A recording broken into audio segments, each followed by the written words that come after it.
Hi, in this video I'm going to talk to you about what you can do when your child escapes from the car seat harness like this little monkey likes to do. And we're particularly focusing on escaping from the buckle. So when a child can open up the buckle of their car seat harness, which you learned to do a long time ago. And children can be really young when they learn how to do this, and it can be quite scary. And the important thing I think to sort of know and understand is this is almost never a fault of the buckle. So the buckles are very heavily regulated, and the opening force of your button is between 40 and 80 newtons of force.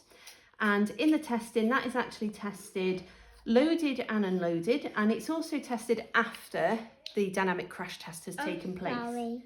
Oh, it's okay, I don't mind, matey, because you're a really good boy and you wait, don't you, now until the car's stopped. So the buckles are actually tested after the crash testing has been done on the car seat.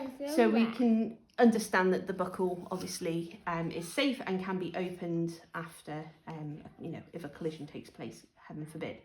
So the buckle itself between 40 and 80 newtons of force, and that's not really a huge amount of force because we need a wide variety of people to be able to access this buckle and to be able to get the child out of the seat.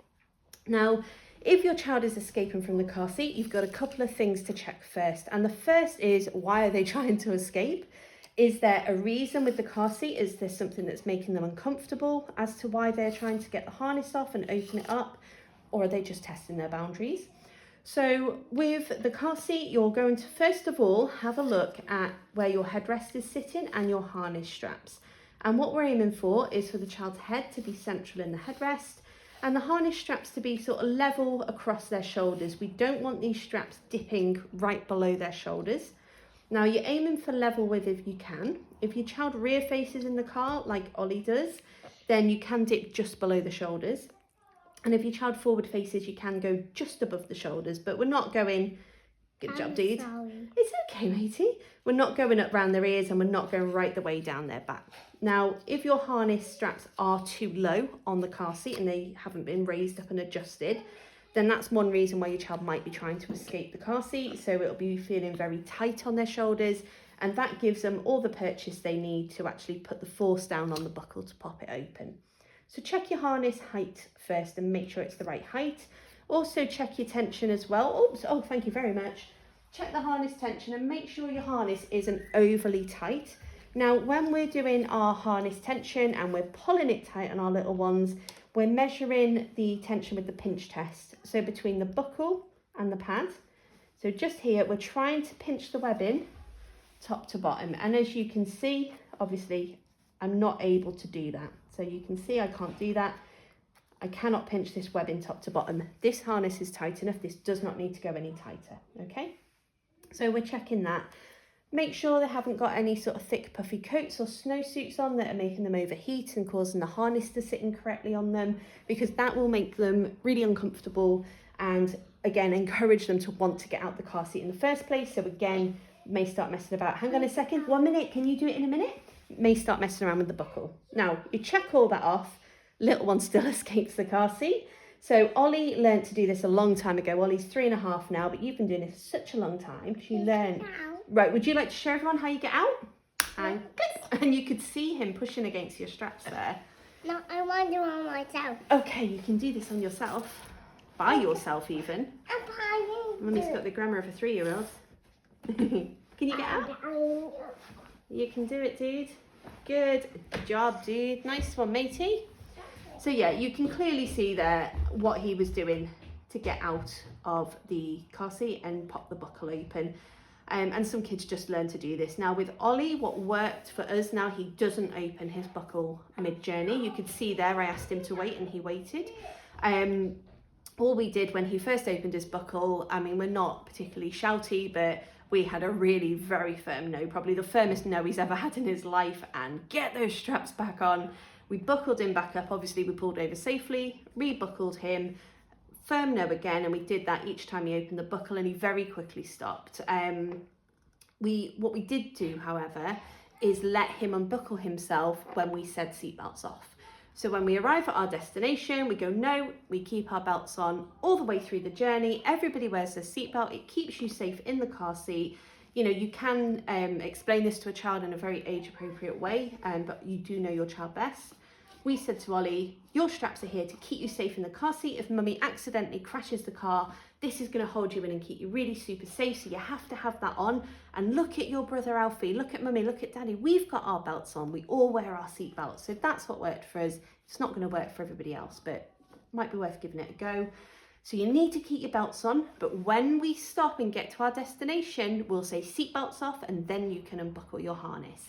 And that's what we did. So you could, as you could, you know, I said, you could see there that he actually stopped and he waited until I said he could do it. So yeah, that's you know, sort of one thing that you can try with that. If that doesn't work, and you know, this isn't going to work for all kids, so I'm not naive enough to think that that's the one and all solution. It's not going to work for every kid, particularly if you have a child with additional needs. That can be extremely tricky and challenging to actually manage this sort of situation. So your next solution in this situation is to get the prickly side of a bit of velcro. So this is self-adhesive prickly velcro, and I'm going to pop the buckle on here just so I can clearly show what I'm going to do, or hopefully clearly show what I'm going to do. Actually, maybe it's not clear at all. We're going to pop this velcro, I'm going to take the adhesive off, and we're going to stick it on top of the buckle here. Okay, so prickly side up on this velcro, and it's probably going to take me about 6 years to get the backing off now, which obviously never happens any other time. Oh, there we go, the relief. Right, so you literally stick it on. Now, if you opt for this, right, I have to say, and caveat, that you should never, ever alter your car seat, ever. And I do work for a manufacturer, and I do, you know, assess crash test data on car seats and work in product design and stuff. So, you know, I've been doing this now for like over a decade, like 14 years. You should never adapt your car seat. However, we do have to balance this with actually keeping the kid in the car seat in the first place. And sometimes you have to take the lesser of the evils. This is one of those situations.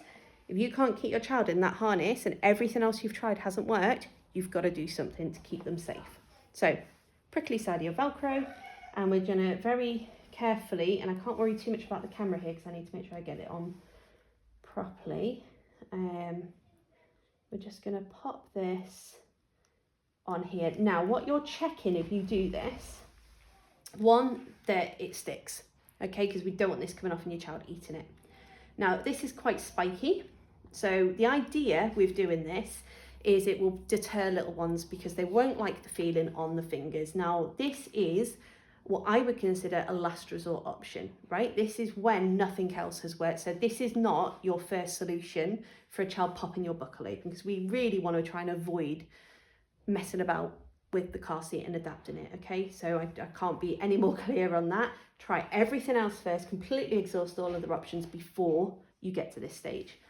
However, if this is the stage you're at, this will do the trick. But you need to make sure that your buckle can move freely, that any of the adhesive isn't sort of, you know, sometimes adhesive can like come outside of the area it's what's being stuck to it.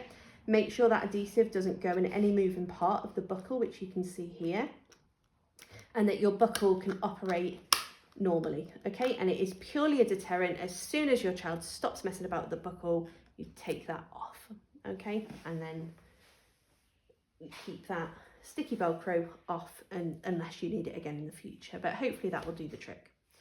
If for any reason that doesn't work, and particularly some children with additional needs will actually seek out that sensory feeling of the Velcro, which can be completely counterproductive in that case. There's a company called In-Car Safety Centre, and they do sell a buckle cover. And again, you know, yes, you shouldn't cover your buckle on your car seat, and you know, if we're being completely black and white, you should only ever use your car seat like this, how it comes from the manufacturer. However, if that means your kid is going to be traveling around like this and you have a crash, they're not going to be safe. The car seat can't do its job because the harness isn't on. So if you have this situation, everything else hasn't worked, try the buckle collector, or the buckle, is it called a buckle collector? It's not. It's a buckle cover, sorry, from In-Car Safety Centre. And it's Velcro fabric that can go round and completely cover that buckle. It is far safer for your child to actually have the harness on properly and safely and done up, and take an extra second or two to unbuckle them, than it is to have them fly out of the car in a crash because the harness hasn't been done up. The in-car safety centre buckle cover does actually come with a like a tool that you can cut the harness as well if you need to, that you can keep in the car. So you know, it is a very well considered item as well. If you do use it, you do need to make sure that it doesn't interfere with the straps of the car seat. So if you put it on your buckle and it was pushing your straps like this, so they're not sitting on your child properly, then it's not suitable. That's not something you should use. And if you go through all of that rigmarole and you've tried all of these things, you know, for a number of weeks and months and nothing's working, and your child, even with the buckle cover on, they're still getting out of the harness, they're still popping that buckle open, then you may need to consider a different car seat altogether. And in that case, I wouldn't go for another 5-point harness car seat. This is a time where you may want to consider an impact shield car seat that doesn't use a harness. It uses like a cushion instead to hold the child into the seat. They're quite different, you know, they're not very common in the UK, although they're more common in Europe. Obviously it does depend on the age of your child as well. They are forward facing only, so you have to be obviously happy to forward face your child. If you prefer to rear face, then obviously an impact shield seat is not going to be suitable. But yeah, an impact shield car seat can be another solution, but I would strongly recommend that you visit a store and you try your child in an impact shield seat before you buy, just in case they absolutely hate it, because while they won't escape it, your journey will be horrendous because they'll scream if they don't like that car seat. So do try it before you buy. So yeah, just a summary, a roundup then of the sort of tips, advice if you like. It's checking your harness height, making sure it's in the right place, checking your harness tension, checking that your child's clothing in the car seat isn't too bulky and making them uncomfortable. You are also what are you checking? Then if that all doesn't work, you know, you've checked all that, you're then looking at discipline. So what can you do to encourage them to actually keep the harness on? I gave a quick summary of how that worked for us with Ollie. So, you know, a very, very firm no, explaining why the harness was so important. And then we allow him to take it off once we say the words, seatbelts off. The other thing you can do, again, you know, parenting is so different, so I'm not advising anybody to do anything in particular, you know, but you may find rewards are something that you want to try. It's really very dependent on what your preferences are as that child's parent, you know, but sometimes just being rewarded for traveling the whole time with the buckle on may be something that actually does the trick. So worth a try if you're comfortable with that. The next thing then is your sticky bit of velcro, and just covering off the safety concerns around that, and also ensuring it doesn't interfere at all with your buckle, and taking it off as soon as the habit is broken, because that's what it is. It's a habit, it's a newly learned skill, they're delighted with it and they will keep doing it until they're taught otherwise. So take it off as soon as that habit is broken. If that doesn't work, you try your B-self belt collector, and if that doesn't work, you may need to consider a different car seat altogether. I think that is everything that I can think of in regards to this situation. It's certainly, you know, not going to be all the solutions and what's worked for everyone. So, you know, it's a sort of a brief overview to explain some of the options that are available if your child does escape from the car seat by unbuckling and unclipping the buckle itself. But I hope that was helpful, and if there's anything else you want me to discuss or look at, feel free to leave a comment and I will do my best to film a video about it. And don't forget to like and subscribe, it would be very, very much appreciated. Thank you so much for watching. Bye now.